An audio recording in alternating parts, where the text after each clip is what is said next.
Assalamualaikum warahmatullahi wabarakatuh. Kembali kita ketemu lagi teman-teman di channel ini, yaitu kita kembali belusukan masuk ke dalam Islam, membahas, menggali apa-apa yang ada di dalam Islam, yaitu Al-Quran dan Sunnah. Kali ini kita belusukan masuk ke dalam apa itu sunnah dan menepis tuduhan-tuduhan ahli bid'ah, yaitu menuduh ahli sunnah dengan berbagai macam cara, dengan ketidaksukaannya kepada manhaj salaf yang digelari dengan Wahabi, yaitu teman-teman. Seperti biasa teman-teman, jangan lupa bunyikan tombol subscribe-nya, bunyikan loncengnya teman-teman. Dan kini kita simak ceramah yang dibawakan oleh Ustaz Umar Baladrat, yaitu dengan tema menepis tuduhan-tuduhan ahli bid'ah. Ini tayangannya. ونعوذ بالله تعالى من شرور أنفسنا ومن سيئات أعمالنا من يهده الله فلا مضل له ومن يضلل فلا هادي له وأشهد أن لا إله إلا الله وحده لا شريك له وأشهد أن محمدا عبده ورسوله يا أيها الذين آمنوا اتقوا الله حق تقاته ولا تموتن إلا وأنتم مسلمون يا أيها الناس اتقوا ربكم الذي خلقكم من نفس واحدة وخلق منها زوجها وبث منهما رجالا كثيرا ونساء واتقوا الله الذي تساءلون به والأرحام إن الله كان عليكم رقيبا يا أيها الذين آمنوا اتقوا الله وقولوا قولا سديدا يصلح لكم أعمالكم ويغفر لكم ذنوبكم ومن يطع الله ورسوله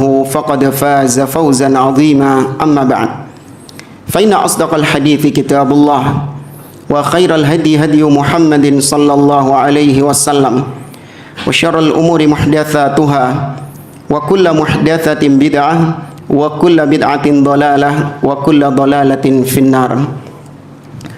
Ma'asyiral muslimin, ikhwani fillah wa akhwati rahimani wa rahimakumullah. Alhamdulillah, segala puji bagi Allah Subhanahu wa taala yang telah memberikan kepada kita nikmat-nikmatnya yang tak terhingga. Di antaranya di pagi hari ini kita masih diberikan kesehatan oleh Allah. Kita masih diberikan usia, diberikan waktu oleh Allah untuk memperbanyak bekal menuju akhirat. Dan yang paling penting, di pagi hari ini kita masih diberikan nikmat taufik, hidayah dari Allah Subhanahu wa taala, sehingga kita mengawali pagi hari ini dengan ibadah ketaatan kepada Allah Azza wa Jalla. Semoga Allah senantiasa menetapkan kita di atas iman dan menambahkan hidayah kepada kita, dan Allah mewafatkan kita di atas iman tersebut. Para jamaah rahimani wa rahimakumullah, tema pembahasan kita pada pertemuan pagi hari ini adalah membantah apa sih kemarin? Menepis. Kacek titik lah. Menepis tuduhan-tuduhan dusta yang dialamatkan kepada ahlus sunnah, dialamatkan kepada dakwah salafiyah. Ini sebenarnya materi ini kita nukil, kita ringkas dari muhadharah kajian oleh Syekh Dr. Abdul Aziz Ar-Rayis, judulnya Kashfu Asy-Syubuhat Al-Asriyah Haula Ad-Da'wati Salafiyah. Ada kalau mau nanti cari di YouTube-nya, videonya itu 1 jaman kalau tidak salah. Di situ beliau membahas dan membantah tuduhan-tuduhan yang populer yang banyak dilontarkan oleh ahli bid'ah kepada ahlus sunnah. Kita mulai dulu dengan beberapa muqaddimah. Beliau menyebutkan, fa innahu kullama dhahara al-haqqu 'alan nas, dhahara al-haqqu 'alan nas wa intashara illa wa kana asy-syaitan yaqumu bisaddihi.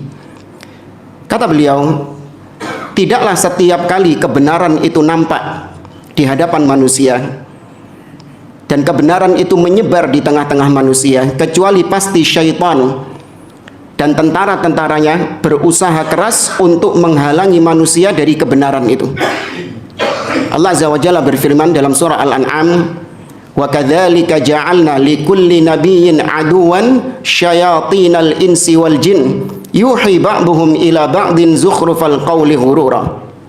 Demikianlah kami jadikan setiap nabi memiliki musuh-musuh berupa setan-setan dari kalangan jin dan manusia. Mereka mengucapkan ucapan-ucapan yang indah untuk menipu manusia, untuk menghalangi manusia dari jalan Allah Subhanahu wa taala. Makanya ketika dakwah salafiyah mulai dikenal oleh kaum muslimin, ahlus sunnah mulai banyak diminati oleh kaum muslimin, maka berbondong-bondong ahli bid'ah melontarkan tuduhan-tuduhan kepada ahlus sunnah, tujuannya supaya kaum muslimin lari dari dakwah salafiyah, supaya kaum muslimin lari dari ahlus sunnah. Nah, kata beliau sebelum kita membahas tentang syubhat-syubhat yang populer atau tuduhan-tuduhan yang populer, beliau di sini berarti apanya itu? Ajarannya. Ya, maka ajarannya itu dijamin kebenarannya, tidak ada cacat, tidak ada kesalahan di dalamnya. Ya, salafiyah, salafisme. Sufiyah berarti sufisme. Tuh. Ya, apalagi? Liberaliyah, liberalisme. Nah, itu. Oke, maka jaminan kebenaran itu ada pada salafisme, konsep salafi, konsep salafiyah. Bukan pada individu-individu orangnya. Fas-salafi qad yusibu wa yukhti. Maka kalau seorang salafi, individunya itu tidak dijamin kebenarannya. Terkadang dia bisa benar, terkadang dia bisa salah. Sebagaimana Muslim dan Islam. Islam sebagai konsep beragama dijamin nggak kebenarannya? Dijamin, nggak boleh ada orang ragu. Adapun muslimnya, orang yang beragama Islam, apakah dijamin kebenarannya? Belum tentu. Terkadang kullun yu'khad wa yutrak illa sahibu hadzal qabr. Semua manusia bisa diterima ucapannya, kan ya, itu kesalahan-kesalahan dia sendiri. Fas-salafiyah bari'ah min salafiyin. Maka manhaj salaf berlepas diri dari setiap kesalahan kekeliruan yang dilakukan oleh salafiyin. Kama annal Islam bari'un min khata'i al-muslimin. Sebagai Islam berlepas diri dari perbuatan balit tamayuz. Menisbatkan diri kepada salafisme, ya, menisbatkan diri kepada salafisme itu bukan dalam rangka mentazkiyah diri sendiri, menganggap diri sendiri itu suci. Tapi ketika seorang menisbatkan dirinya kepada salafisme, itu dalam rangka untuk tamyiz, untuk membedakan antara salafiyin dengan ahli bid'ah. Apa maksudnya jemaah? Jadi ketika Anda mengatakan ana salafi, itu bukan adalah suci dari dosa. Anda pasti dijamin masuk surga, bukan. Ketika Anda mengatakan saya salafi, berarti itu lawan katanya adalah saya bukan ahlul bid'ah. Untuk membedakan diri dengan konsepnya ahlul bid'ah. Memang dahulu Allah memberikan nama kepada kaum muslimin dengan muslimin. Allah Azza wa Jalla mengatakan di akhir surah Al-Hajj, kata huwa sammakumul muslimina min qabl. Dialah Allah yang menamai kalian dengan muslimin. Jadi ketika di zaman Nabi dan para sahabat, maka tidak ada penamaan salafi atau tidak ada penamaan ahlus sunnah, tidak ada penamaan huraba, tidak ada penamaan ahlul hadis, tidak ada penamaan ahlul athar, karena mereka semua di atas konsep Islam yang hak. Namun ketika muncul fitnah, maksudnya ketika muncul ahlul bid'ah, muncul penyimpangan-penyimpangan, maka orang-orang yang masih ngotot berpegang dengan kemurnian ajaran Nabi SAW, mau nggak mau mereka harus membedakan diri. Mau nggak mau mereka harus membedakan diri. Maka muncul nama ahlus sunnah, muncul nama ahlul hadis, untuk membedakan diri dengan ahlul ra'yi, orang-orang yang mengedepankan rasio. Kita ahlul hadis karena kita berpegang dengan hadis Nabi SAW. Di luar sana ada ahlul ra'yi yang hanya bersandarkan dengan akal rasio.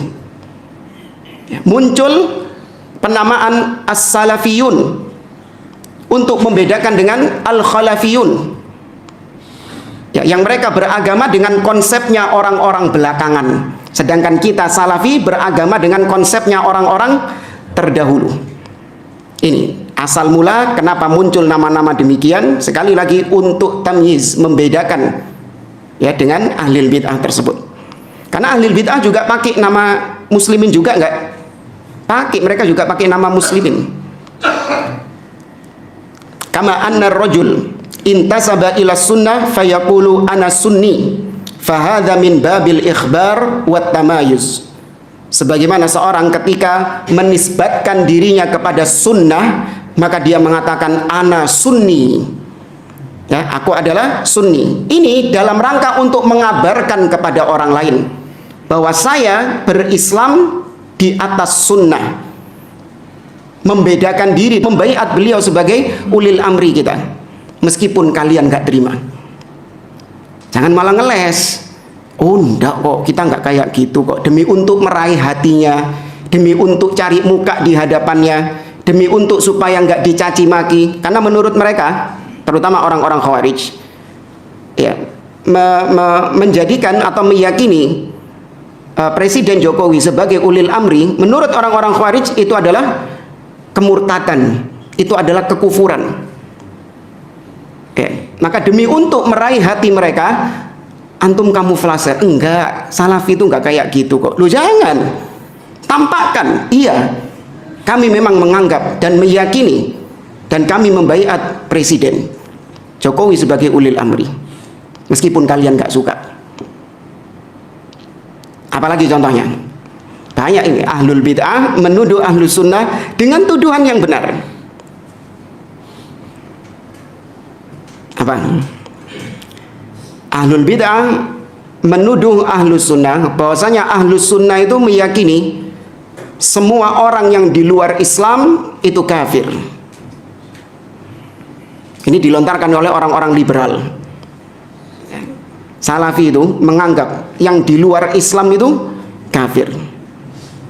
Apa jawaban antum? Iya memang. Iya memang, kita menganggap semua yang di luar Islam kafir. Itu tadi ayatnya dibaca ketika sholat subuh. Apa? Qul ya ayyuhal kafirun. Allah sendiri yang menamai mereka kafir. Ya, dan banyak, nanti akan insyaallah disebutkan sebagian. Yang kedua, ahlul bid'ah menuduh ahlus sunnah dengan tuduhan apa? Tuduhan yang dusta. Ya, ahlus sunnah dituduh dengan tuduhan yang dusta. Kalau tadi yang pertama belum kita bahas ya, sikap antum adalah membenarkannya. Kalau antum dituduh dengan tuduhan yang benar, benarkan. Iya, nggak usah malu. Nah yang kedua ini, antum dituduh, ahlus sunnah dituduh dengan tuduhan yang dusta. Maka ini harus ditolak. Ya, harus ditolak tuduhan tersebut. Seperti misalnya Ahlus Sunnah, Salafi itu adalah teroris. Bagaimana sikap antum? Apa antum benar kan?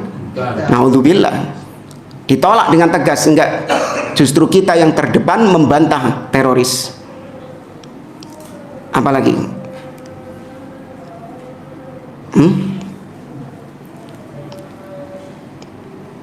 Apalagi misalnya?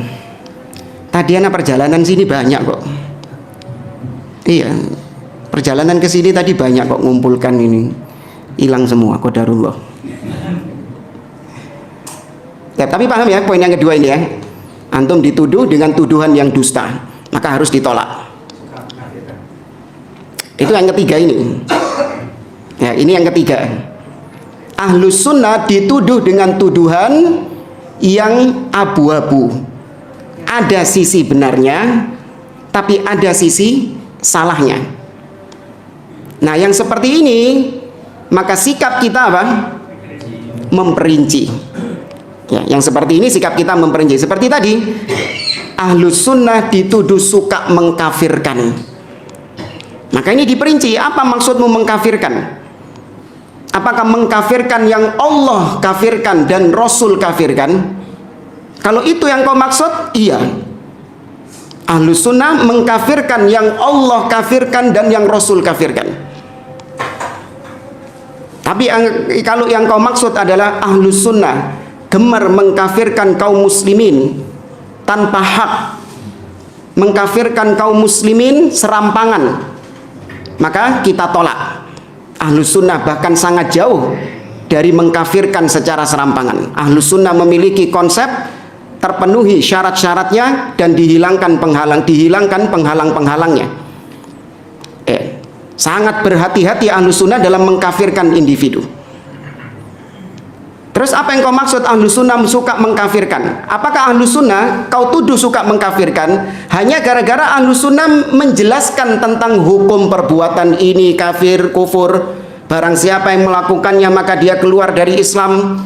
Barang siapa yang mengucapkan ini maka dia keluar dari Islam. Kalau itu kau tuduh kami suka mengkafirkan, maka iya.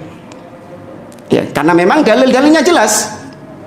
Ya, kita mengatakan barang siapa yang berbuat syirik, minta-minta kepada kuburan keramat, maka dia kafir, murtad, keluar dari Islam.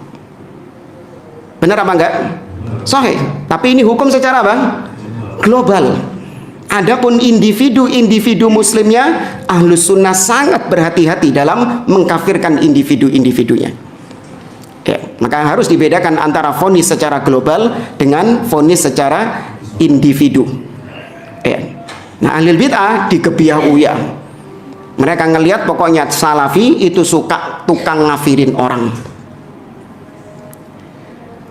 Terus contoh yang ketiga juga, Salafi itu mujassimah. Ya, Salafi itu mujassimah. Apa maksudnya mujassimah? Nggak ikut toh, lebih global. Iya, menjasmanikan Allah, yakni menyerupakan Allah dengan makhluk. Maka ini sama tadi, ada sisi benarnya, ada sisi batilnya. Apa yang kau maksud kita menyerupakan Allah dengan makhluk? Kalau yang kau maksud adalah kita menetapkan sifat Allah sebagaimana yang Allah kabarkan, meskipun sifat itu juga ada pada makhluk. Kalau itu yang kau katakan kita ini menyamakan Allah dengan makhluk, maka kita jawab iya, memang demikian. Makanya Allah mendatangkan istilah tamfil, bukan tashbih. Anda perhatikan ayat dalam surat Asy-Syura. Allah mengatakan laisa kamitslihi syai'un. Allah menggunakan kata-kata mithil. Mithil ini artinya serupa. Maka yang dilarang adalah menyerupakan Allah dengan makhluk. Ini yang dilarang. Yaitu ketika mengatakan tangan Allah seperti tangan makhluk, wajah Allah seperti wajah makhluk, turunnya Allah seperti turunnya makhluk, istiwanya Allah seperti istiwanya makhluk. Ini yang terlarang. Ya, ini yang dilarang dalam ayat tersebut. Adapun tashbih, menyamakan, tadi menyerupakan. Kalau menyamakan Allah dengan makhluk, ini ada sisi benarnya. kesamaan, karena kesamaan nama tidak mengharuskan kesamaan hakikat. Allah melihat, kita pun juga melihat. Tuh, sama kan? Sama, cuman apanya? Melihatnya. Namun hakikatnya serupa enggak? Tidak serupa. Allah mendengar, kita pun juga mendengar. Sama-sama mendengar, tapi tidak serupa. Tuh. Allah hidup, ya kita pun juga hidup. Sama-sama hidup, namun tidak serupa antara hidupnya Allah dengan hidupnya kita. Paham ya? Ini tiga tuduhan dusta yang dilontarkan oleh ahli bid'ah kepada ahlus sunnah. Kita mulai. Beliau memperinci beberapa tuduhan. Yang pertama, yuraddiduha ahlul bid'ah wal liberaliyun wal almaniyun wa ghairuhum. Tuduhan ini banyak dilontarkan oleh ahli bid'ah dari kalangan liberal, dari kalangan orientalis dan yang semisal dengannya. Yaitu mereka mengatakan kepada ahlus sunnah, innakum raji'iyun wa harfiyun wa ashabu awraqin safra. Kalian itu wahai salafi, kalian ini adalah orang-orang yang terbelakang, nggak mau maju. Paham ya maksudnya? Kalian ini nggak bisa diajak maju. Orang-orang ini sudah pada modern semua, kalian masih kuno, ya kan? Masih terbelakang, masih kolot, masih tetap berpegang dengan yang sudah lama. Paham syubhatnya? Ya, karena orang-orang liberal ini suka membanggakan apa? Modern. Ya kan, harus dirombak. Islam ini, tafsir Al-Qur'an ini harus dirombak supaya sesuai dengan perkembangan zaman. Maka muncul namanya tafsir apa? Kok Hercules? Bukan. Nggak ada yang tahu tafsir hermeneutika. Ya, itu tafsirnya orang-orang liberal. Yaitu mereka ingin tafsir Al-Quran, tafsir-tafsir yang sudah lama, tafsirnya Ibnu Abbas, tafsirnya Ibnu Mas'ud, iki lawas kabeh wisan iki, wis ojo digawe. Itu cocoknya untuk zaman tersebut. Adapun kita di zaman sekarang itu butuh refresh supaya sesuai dengan perkembangan zaman. Maka mereka munculkan tafsir-tafsir yang aneh-aneh. Salah satunya yang berapa tahun yang lalu viral, yaitu bolehnya seorang laki-laki berzina dengan wanita atas dasar suka sama suka. Ya, membawakan firman Allah Subhanahu wa taala, walladzina hum li furujihim hafizun illa ala azwajihim aw ma malakat aymanuhum fa innahum ghairu malumin. Dan orang-orang yang menjaga kemaluan mereka, kehormatan mereka, kecuali kepada istri-istri mereka dan kepada budak-budak mereka. Kata orang-orang liberal, sekarang ini perbudakan sudah nggak ada. Terus eman dong ayat ini kalau nggak diaplikasikan, ya kan? Mubadzir dong ayat ini kalau nggak diterapkan di zaman sekarang. Karena perbudakan nggak ada. Ada siapa yang punya budak di sini? Bukan pembantu loh ya, bukan ART, bukan. Nggak ada perbudakan. Nah terus ayat ini gimana dong? Maka disesuaikan dengan kondisi zaman sekarang. Maka dilihat ilahnya. Ini bahasa-bahasa seolah-olah ilmiah ini. Dilihat ilahnya. Allah menyebutkan apa tadi? Illa ala azwajihim aw ma malakat aymanuhum, atau kepada orang-orang yang kalian miliki. Tuh, budak itu kan dimiliki kan oleh tuannya. Paham enggak? Budak itu kan dimiliki oleh tuannya, kepunyaan tuannya. Sekarang nggak ada budak. Terus bagaimana kita mengartikan? Yaitu yang telah dimiliki cintanya. Nah, ya kan? Berarti kalau sudah dimiliki cintanya, maka boleh untuk digauli. Ya, ini tafsir kekinian supaya sesuai dengan kondisi di zaman sekarang. Naudzubillah. Nah, salafi katanya nggak mau diajak maju, nggak mau diajak modern, maunya kuno, terbelakang, sing berkutat sama salaf terus gitu kan. Ada lagi yang mengatakan ini orang-orang kafir sudah ke bulan, sudah punya teknologi canggih. Ini salafi ahlu sunnah yang dibahas tauhid, yang dibahas syirik, yang dibahas bid'ah, ya. Orang-orang kafir sudah pada maju-maju, ya kan? Orang Islam kok mau diajak mundur ke belakang. Ini maksud syubhatnya, tahu ya? Berarti ini masuk jenis yang mana tadi? Yang dusta, yang benar, atau yang ada kemungkinan? Yang satu, yang dua, atau yang ketiga? Ada kemungkinan. Bisa dibawa ke arah yang benar, bisa dibawa ke arah yang salah.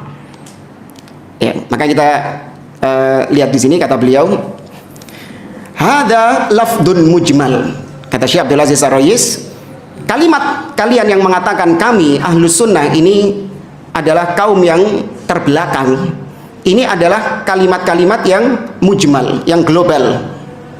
Mal maksudu birraj'i wal harfi. Apa maksud kalian ahlus sunnah itu terbelakang, mengajak mundur kaum muslimin mundur ke belakang? Apa maksudnya? Aturidu annana mutamassikuna bi kitabin qadim wa bi sunnatin qadimah ala fahmi salafi kudama. Apakah yang kalian maksud ahlus sunnah salafi itu orang yang terbelakang ketika salafi memilih berpegang teguh dengan kitab yang memang sudah lama diturunkan oleh Allah, berpegang dengan sunnah yang memang sudah lama diajarkan oleh Nabi SAW, berpegang dengan manhaj para orang-orang terdahulu dari kalangan para sahabat? Apa kalau seorang memegang teguh hal ini, kemudian kalian katakan mereka itu terbelakang, mengajak kepada kemunduran? Maka kalau itu yang kalian katakan, fana'am nahnu mutamassikuna bihada walau qultum ma qultum. Maka katakan iya, inilah kami ahlu sunnah, kami berpegang dengan kitab, kami berpegang dengan sunnah dan pemahaman para salaf, orang-orang yang terdahulu. Bangga. Ya, memang demikian kami, gak usah malu. Namun kata beliau, wa in rahimat unufukum, meskipun kalian benci, lakin la ya'ni tamassuk bimithli hadha annana la naqbalu tatawwur wa taqaddum. Tapi meskipun kita berpegang dengan ajaran yang lawas, dengan ajarannya para salaf, bukan berarti kemudian kita tidak mau menerima perkembangan zaman, tidak mau menerima kemajuan zaman. Enggak. Ya, ahlu sunnah menerima kemajuan zaman, perkembangan zaman. Bukan yang kolot, tertutup, nggak mau modern sama sekali. Enggak. Ahlu sunnah menerima perkembangan zaman, kata beliau. Kenapa demikian? Fa innal asla fi kullil muamalat al-hil ma lam tukhalif syar'a, ma lam tukhalif syai'an muharraman min dinillah. Kenapa kita menerima kemajuan zaman, kita menerima kemodernan? Karena secara asal perkara duniawi hukumnya apa? Mubah, hukumnya boleh. Ya, sepanjang tidak ada dalil yang mengharamkannya. Ya, sepanjang tidak ada dalil yang mengharamkannya, maka boleh, silakan berkembang dengan kemajuan zaman, sepanjang itu memang tidak ada larangannya di dalam agama. Ya. Makanya kita ini harusnya dalam perkara dunia itu menjadi seorang inovator, jangan jadi plagiator. Ya, kalau dalam masalah dunia kita jadi inovator, jangan jadi plagiator. Tapi kalau dalam masalah din, dalam masalah agama, kita jadi apa? Plagiator. Ojo macam-macam jadi inovator, bid'ah jadinya. Ya, cukup plagiat, niru saja, jiplak apa yang telah diajarkan Nabi dan para sahabatnya. Sudah, jangan berinovasi di situ.